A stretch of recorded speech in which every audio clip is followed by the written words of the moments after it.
अस्सलामुअलैकुम BBN news में आपका इस्तकबाल है। मैं हूं सानिया। न्यूज़ की शुरुआत करते हैं हेडलाइंस से। नाथूराम गौडसे मुल्क का सबसे बड़ा दहशतगर्द, गौडसे फिल्म पर पाबंदी लगाने मजलिसी सरबरा बैरिस्टर असदुद्दीन ओवैसी का मुतालबा। दहशतगर्दाना हमले के मौके पर अल्लाहू अकबर के नारे, मुस्लिम रहनुमाओं को तशवीश, वकला के एतराज़ात जमा।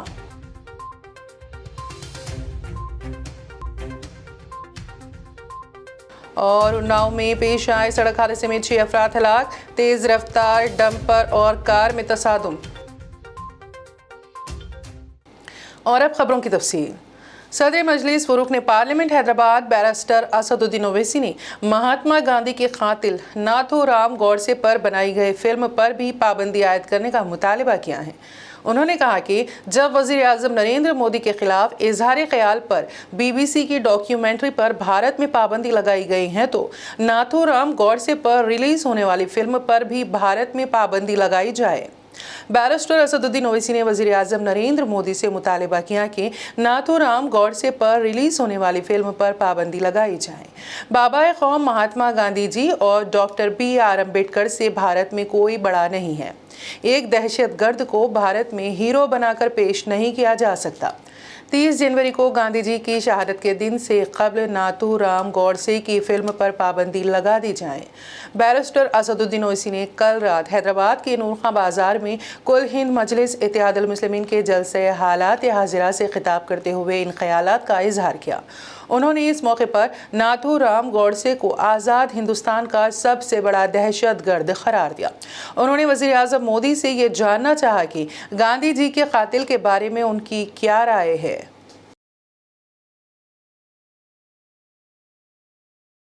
एक पिक्चर ने वो रंग कहते क्या है, कपड़े का रंग बैन। अरे वो छोड़ो, गांधी के कातिल का पिक्चर बन रहा है। क्या बीजेपी RSS उस पिक्चर को बैन करेगी? नहीं करेगी। 2013 में भिंडरानवाला पर एक पिक्चर बनी थी, बैन लग गया। तो गौडसे पर पिक्चर कैसा बना रहे हैं लोग? मोदी के बारे में गलत दिखाए तो बैन, इंडिया में बैन बैन। और गांधी को मारने वाला जो गांधी को गोली मारा उस पर कोई बैन नहीं। क्यों भाई, गौडसे आपका क्या लगता है? गौडसे से इतनी मोहब्बत क्यों है? ये कब तक जबान पे गांधी, दिल में गौडसे की मोहब्बत चलेगी? गौडसे पर जो पिक्चर बन रही है, गवर्नमेंट ऑफ इंडिया को एक क्लियर कट स्टैंड लेकर कहना पड़ेगा कि गौडसे की पिक्चर पर बैन लगेगा और कोई थिएटर में रिलीज नहीं होगी गौडसे की पिक्चर। जब YouTube पर नरेंद्र मोदी के बारे में दिखाया जाता, गुजरात के बारे में, आप नहीं थे, हम तो बोलना आसमान से आए, मारे, चले गए। मगर YouTube पे आपके बारे में कोई नहीं दिखाना। गौडसे के बारे में पिक्चर बनेगी तो कैसा भारत बना रहे हैं आप? हम पूछना चाह रहे हैं बीजेपी से।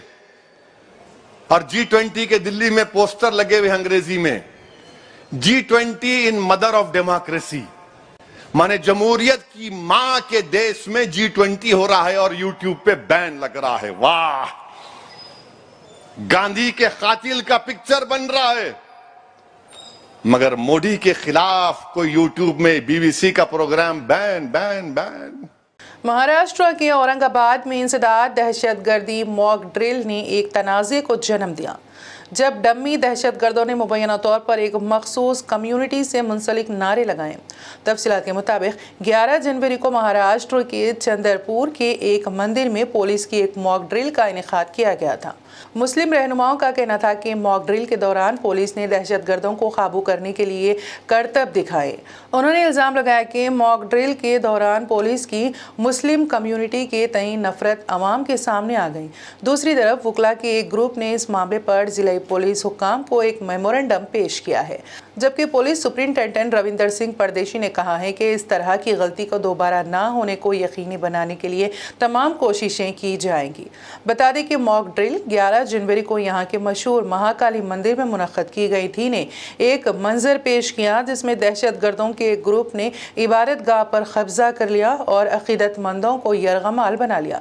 इससे पहले के सिक्योरिटी फोर्सेस ने उन्हें पकड़ लिया। एक शिकायत कुनिंदा के मुताबिक दहशतगर्द का किरदार अदा करने वालों ने मॉक ड्रिल के दौरान अल्लाह अकबर के नारे लगाए, जो हमें पसंद नहीं है। मुसलमान एक सॉफ्ट टारगेट बन गए हैं क्योंकि दहशतगर्दों को फर्जी मशकों में मुसलमान के तौर पर दिखाया जा रहा है। रियासत उत्तर प्रदेश के जिले उन्नाव में एक सड़क हादसा पेश है जिसमें 6 लोगों की मौत हो गई। कानपुर लखनऊ हाईवे के किनारे खड़े मां और बेटी समेत एक नौजवान को एक तेज रफ्तार डंपर ने रौंद डाला।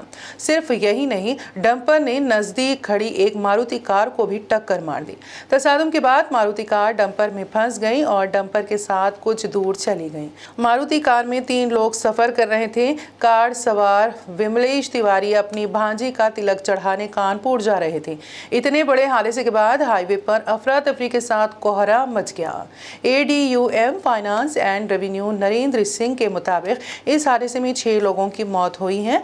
आसपास मौजूद लोगों और चौराहे पर खड़ी पुलिस ने आला हुकाम को वाक़े की इत्तला दी।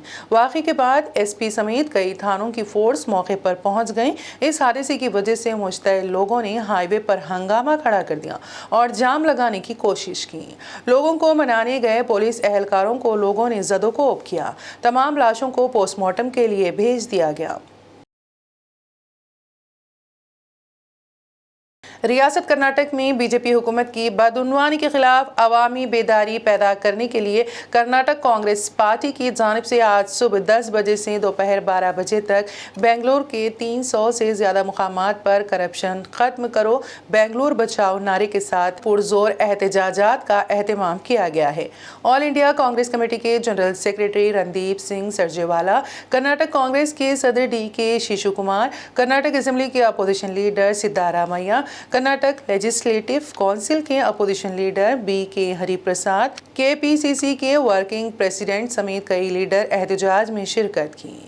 मालूमात के मुताबिक ये एहतजाज रियासत में CM बसवराज बोम्मई की क़यादत वाली भारतीय जनता पार्टी हुकूमत के खिलाफ हैं, जो कि बदउनवानी और दीगर मसाइल पर आवाज़ उठाना है। याद रहे कि रियासत कर्नाटक में बरसर इक़्तिदार भारतीय जनता पार्टी की हुकूमत 40% कमीशन खोरी के संगीन इल्ज़ामात का सामना कर रही है और साथ ही अपोजिशन कांग्रेस की जानिब से BJP हुकूमत की बदउनवानी के खिलाफ है।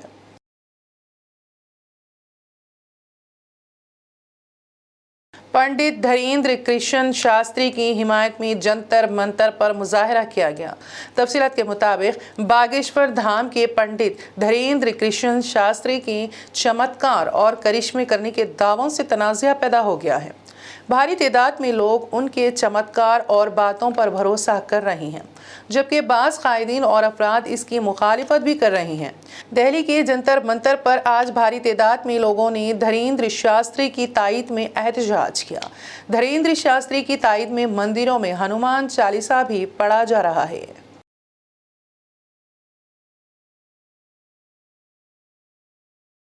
बिहार के वज़ीर तालीम के रामचरित मानस पर तबसरे को लेकर तनाज़ा थमा भी नहीं था कि एक और वज़ीर आलोक मेहता ने ब्राह्मणों और उत्तर प्रदेश के वज़ीर आला योगी आदित्यनाथ पर तीखा तबसरा किया है। वज़ीर आला योगी आदित्यनाथ की मिसाल देते हुए बिहार के रेवेन्यू के वज़ीर आलोक मेहता ने भागलपुर ज़िले में एक जलसेआम के दौरान कहा कि जो लोग मंदिरों में घंटियाँ बजाते थे वो अब ताकतवर ओहदों पर फायज हो गए हैं। अलावा अजी ऊंची ज़ात की बिरादरियों पर निशाना साधते हुए वज़ीर मौसूफ ने कहा कि मुल्क की 10% आबादी जो बरतानवी राज की एजेंट हुआ करती थी, अब बाकी 90% पर अपनी गिरफ्त मजबूत कर रही हैं, जिसमें महरूम और पसमानदा कम्युनिटीज़ शामिल है। मेहता ने दावा किया कि हमारी 90% आबादी, जिसकी नुमाइंदगी बिहार के साबिक़ नायब वज़ीर आला जगदेव बाबू करते थे, उनका पहला बरतानवी राज और फिर उनके एजेंटों ने इस्तेहसाल किया।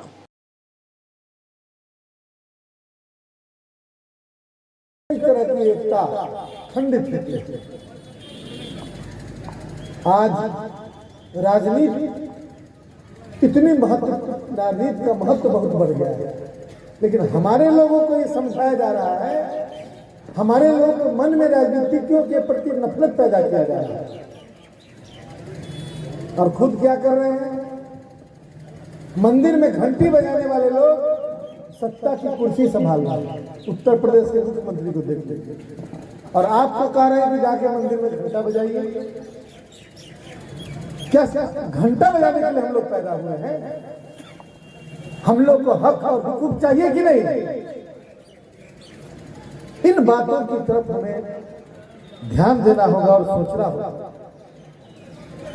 वज़ीर-ए-आज़म नरेंद्र मोदी ने आज नेताजी सुभाष चंद्र बोस को उनकी 126वीं यौम पैदाइश पर खिराज अक़ीदत पेश किया और मुल्क की तारीख में उनकी मुनफरिद शिराकत को याद किया। मोदी ने ट्वीट किया, आज पराक्रम दिवस पर मैं नेताजी सुभाष चंद्र बोस को खिराज अक़ीदत पेश करता हूँ और हिंदुस्तान की तारीख में उनके मुनफरिद ताउन को याद करता हूँ। उन्हें नौ आबादियाती हुक्मरानी के तईं शदीद मज़ाहमत के लिए याद रखा जाएगा। उनके ख़यालात की गहराई से मुतासिर होकर हम हिंदुस्तान के लिए उनके विजन को हकीकत बनाने के लिए काम कर रहे हैं। शराब पर पाबंदी वाले बिहार में एक बार फिर जहरीली शराब पीने से अमवात का सिलसिला शुरू हो गया। सीवान के नबीगंज थाना इलाके के बाला गांव में 5 लोगों की मुश्तबा हालत में मौत हो गई। कई लोग अब भी अस्पताल में ज़ेरे इलाज हैं। मरने वालों की तादाद में भी इजाफा हो सकता है। उधर इंतजामिया ने रात देर गए छापा मारकर 10 मुल्जिमान को गिरफ्तार कर लिया। पठान की रिलीज से कबल मन्नत के बाहर शाहरुख खान की झलक पाने के लिए मद्दाहों का समंदर उनकी रिहाइशगाह मन्नत के बाहर उमड़ पड़ा। शाहरुख खान ने सोशल मीडिया पर अपने मद्दाहों को शुक्रिया अदा करते हुए मद्दाहों के साथ इस खास मुलाकात की एक झलक शेयर की। शाहरुख खान के मद्दाह 4 साल के बाद एक तवील इंतजार के बाद अपने पसंदीदा सुपरस्टार को दोबारा स्क्रीन पर देखने के लिए पुरजोश हैं, जहां अभी उन्हें एक्शन अवतार में देखने के लिए सिनेमा हॉल्स की जानिब रुख करने में अभी चंद दिन बाकी हैं।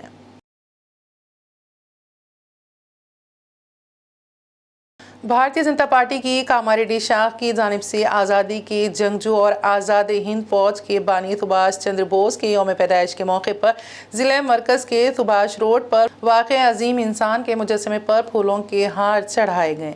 इस मौके पर BJP Kamareddy assembly incharge Venkata Ramana Reddy ने कहा कि सुभाष चंद्र बोस ने हिंदुस्तान की जद्दोजहद आज़ादी में बहुत बड़ा रोल अदा किया और अदम तशद्दुद के ज़रिए आज़ादी हासिल करना मुश्किल है। इस मौके पर उन्होंने कहा कि उन्होंने तहरीक में हिस्सा लिया। उन्होंने कहा कि जिस अजीम इंसान ने हिंदुस्तान के लोगों को आज़ाद हवा में सांस लेने के लिए अपनी जान का नजराना पेश किया, वो आज के नौजवानों के लिए एक अजीम तरगीब हैं। मेडचल ज़िले मेटपल्ली पुलिस स्टेशन हुदूद की अमृता कॉलोनी में नाजायज़ ताल्लुकात के इल्ज़ाम में एक शख्स का कत्ल कर दिया गया। तफसीलात के मुताबिक धनालक्ष्मी के 47 साल वेंकटा रमना मूर्ति के साथ नाजायज़ ताल्लुकात थे, जिसके चलते धनालक्ष्मी के बेटे श्रीकांत रेड्डी ने बरहमी की हालत में वेंकटा रमना मूर्ति को गैस सिलेंडर से मार डाला और चाकू से वार करके उसका कत्ल कर दिया। पुलिस ने इंकशाफ किया कि श्रीकांत रेड्डी ने उसकी मां को अपने खानदान के साथ रखना चाहता था। धनालक्ष्मी पिछले 14 साल से अपने खानदान से अलहदा रह रही थी, जिसके बाद श्रीकांत ने मनसूबाबंदी के साथ वेंकटा रमना मूर्ति से राब्ता किया और उसे नशे में धुत कर दिया, जिसके बाद उस पर छोटे गैस सिलेंडर से हमला कर दिया और उसे चाकू से वार करके उसका कत्ल कर दिया गया। मेटपल्ली पुलिस ने मुलजिम श्रीकांत रेड्डी को हिरासत में ले लिया और एक मुकदमा दर्ज करके लाश को पोस्टमार्टम के लिए गांधी अस्पताल के मुर्दाखाना मुंतकिल कर दिया। అమృత కాలనీలో మధ్యాహ్నం 2 గంటలకు వెంకట రమణమూర్తి అనే 44 ఇయర్స్ వ్యక్తిని కత్తితో పొడిచి చంపడం జరిగింది.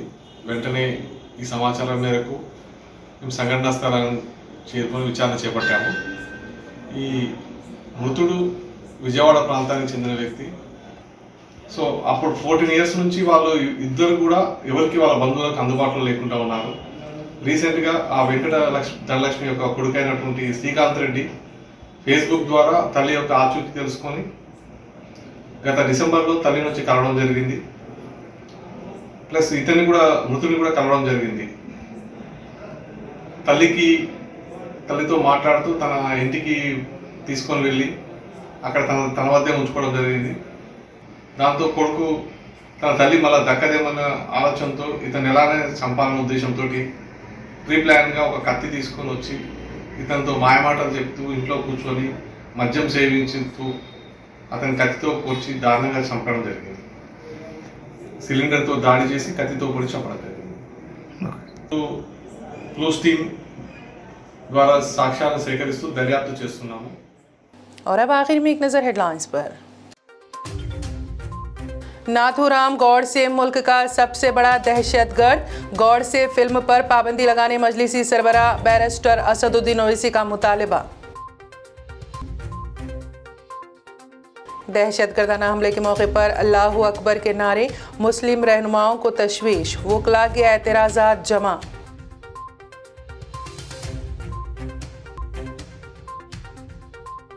और उन्नाव में पेश आए सड़क हादसे में 6 अफराद हलाक, तेज रफ्तार डंपर और कार में तसादुम।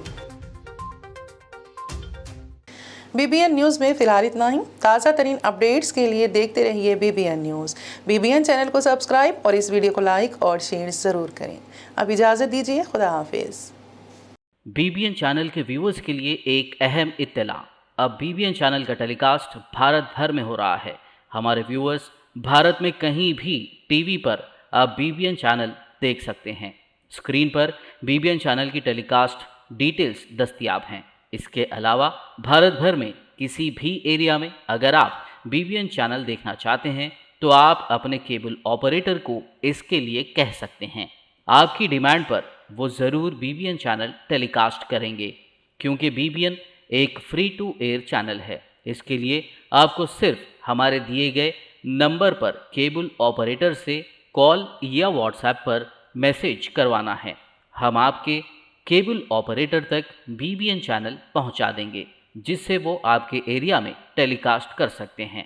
इसके लिए चैनल की हमारी पूरी टीम लगातार काम कर रही है ताकि आप तक BBN चैनल को पहुंचाया जाए। इसके अलावा BBN चैनल को भारत भर में रिपोर्टर्स की ज़रूरत है। अगर आप सहाफ़ी हैं और BBN चैनल से जुड़ना चाहते हैं तो आप भी दिए गए नंबर पर रब्त कर सकते हैं।